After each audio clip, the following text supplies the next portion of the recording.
Assalamualaikum. Hai semua. Menu yang Umi nak kongsikan kali ni ialah mi kari. Rasanya memang sedap sangat. Para peminat mi kari di luar sana boleh siap-siap save resipi ni dulu. Nanti boleh cuba. Sekali-sekala perkena mi kari yang pekat kuahnya, cukup bahan-bahan rencah dan aksesori ni memang menambah selera siapa pun yang nak mencubanya. Spesialnya mi kari ni dimasak menggunakan air rebusan udang. Boleh dikatakan penyediaan mi kari ni agak renyah kan? Sebab bahannya yang banyak, termasuk bahan aksesori atau taburan di atas hidangan tu. Tapi itulah yang menarik tentang mi kari. Bagi Umi, kombinasi seafood iaitu kerang dan udang yang dimasukkan dalam kuah mi kari ni menambah lebih perisa untuk kuah karinya tu. Selalu orang hidangkan mi kari ni pada hari istimewa seperti hari raya, bulan puasa atau rumah terbuka Aidilfitri. Walaupun agak renyah nak buatnya, tapi berbaloilah dengan kesedapannya tu. Pada yang nak tahu rahsia bagi pekatkan kuah mi kari serta tips untuk sedapkan lagi rasa kuah karinya tu, jom tonton tutorial ni hingga habis. Banyak poin-poin penting yang Umi dah highlight di sepanjang video.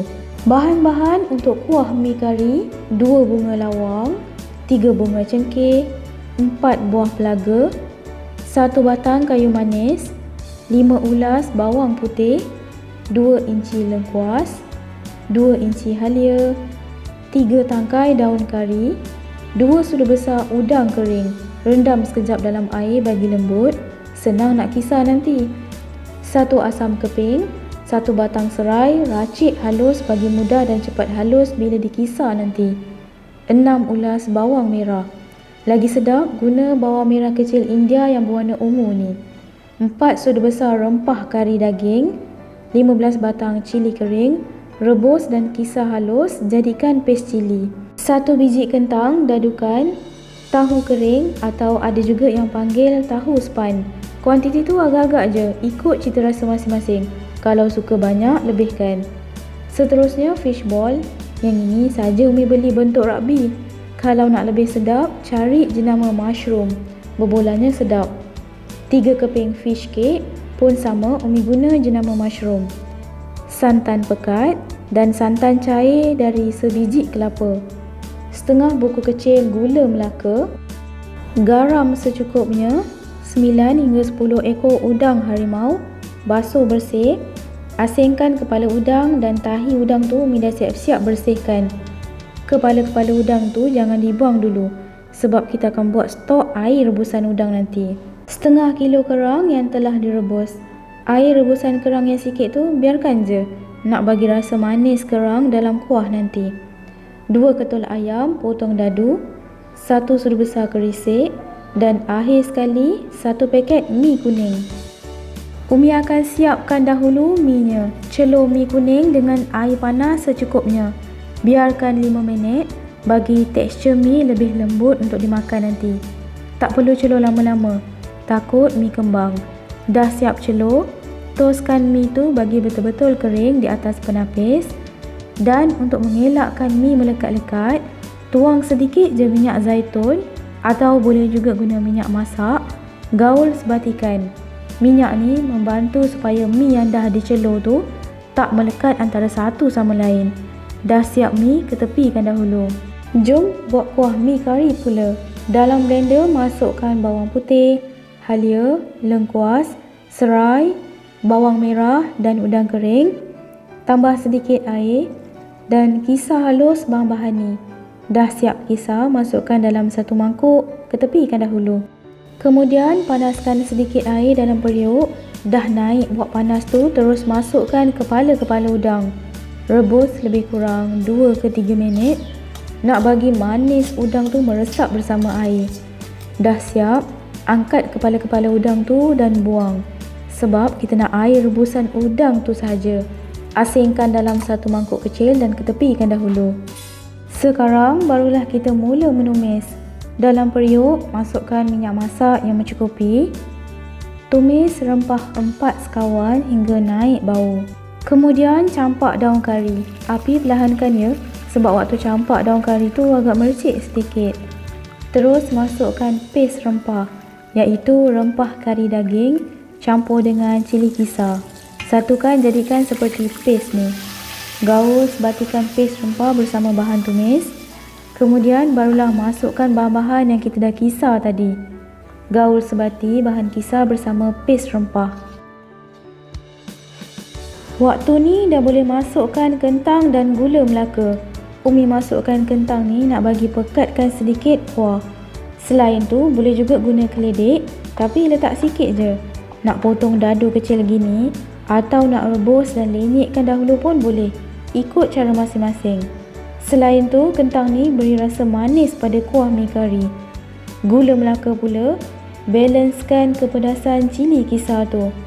Minyak masak kalau rasa kurang boleh tambah ya, sebab kita nak masak rempah ni lama bagi betul-betul pecah minyak. Tengok tu rempah dah mula pecah minyak. Nampak minyak tu terapung di permukaan. Gaul sebati dan biarkan sekejap hingga kentang betul-betul empuk. Kemudian barulah masukkan air rebusan udang dan ayam yang telah dipotong kecil-kecil. Gaul sebati dan biarkan ayam masak sepenuhnya. Masukkan santan cair, campak sekeping asam, gaul sebati. Fungsi Umi letak asam ni bagi ada rasa sedikit masam pada kuah kari. Nanti asam keping tu dah betul-betul kembang, boleh keluarkan ya. Takut nanti bila kita biarkan lama, makin masam kuah kari ni. Okey, inilah bahan rahsia penyedap dan pemekat kuah mi kari kita. Umi masukkan 1 ke 2 sudu besar kerisik bagi lebih dan pekat rasa kuah mi kari. Umi ada masukkan juga setengah kiub pati ayam bagi penambah rasa. Gaul sebatikan. Masukkan kerang dan sedikit je dari air rebusan kerang. Kita nak bagi ada rasa manis kerang tu. Kemudian masukkan pula santan pekat. Gaul sebatikan. Tengok tu dah nampak cantik dan menarik kuah mi kari kita kan? Waktu ni dah boleh masukkan fish cake, fish ball, tahu kering. Ketiga-tiga bahan ni ikutlah berapa pun kuantiti yang anda nak masukkan. Kalau buat untuk orang ramai, lebihkan je. Kemudian gaul sebati. Biarkan dalam 5 minit gitu, bagi kuah kari tu meresap dalam isi tahu kering. Kuah kari pun dah nampak agak pekat sedikit kan? Lupa Umi nak pesan, pastikan guna kerisik yang sedap dan berkualiti. Jangan yang dah tengik ya, nanti tak sedap rasa kuah kari. Kemudian bolehlah perasakan dengan garam secukup rasa. Tapi jangan lebih sangat ya, sebab kita nak makan dengan mi, bukan nasi. Kalau makan dengan nasi, ya memang kena lebihkan sikit garam dalam kuah atau lauk tu. Jadi kena pandai adjust garam ni, rasa dahulu. Akhir sekali barulah masukkan udang. Udang ni tak perlu letak awal-awal ya, sebab kita tak nak udang-udang ni overcook, ia akan jadi liat nanti. Masuk je dalam kuah kari yang panas tu. Dengan pantasnya kulit udang ni bertukar warna. Gaul takat 2 ke 3 kali je. Tengok tu, udangnya pun dah nampak separuh masak. Bolehlah terus tutup api, sebab kita tak nak udang ni terlebih masak. Biarkan ia masak sempurna dalam kepanasan kuah tu saja dah memadai. Okey, siap dah kuah mi kari. Jom siapkan pula bahan-bahan aksesori untuk mi kari ni. Panaskan air dalam periuk. Bila dah naik je wak-wak panas tu, barulah mula celur sayur tauge. Celur sekejap je, dalam 2 ke 3 minit. Kemudian angkat dan toskan. Celur pula batang sawi. Warna dah bertukar je, nampak hijau berkilat gitu. Dah boleh angkat dan toskan. Kemudian barulah celur bahagian daun sawi tu pula. Celur daun sawi ni pun sekejap je. Bila dah nampak bertukar warna daunnya tu, terus angkat dan masukkan dalam air sejuk atau air paip bagi kekalkan kerangupan sayur ni. Kemudian barulah toskan airnya.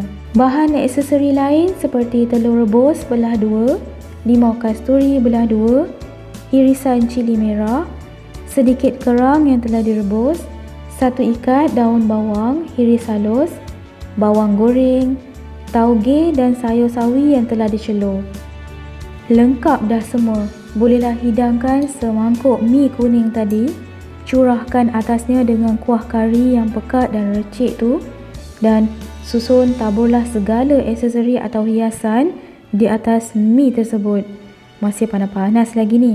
Jom Umi nak rasmikan dululah berapa suap. Sementara anak-anak ni masih tidur. Dah ada yang terliur ke tu? Jom cuba resipi mi kari simple tapi recik style Umi ni. Jumpa lagi di episod akan datang. Jangan lupa subscribe, like, share video ni jika anda suka dan tekan lonceng pertama untuk dapatkan notification video-video terbaru di channel Umi. Assalamualaikum. Bye.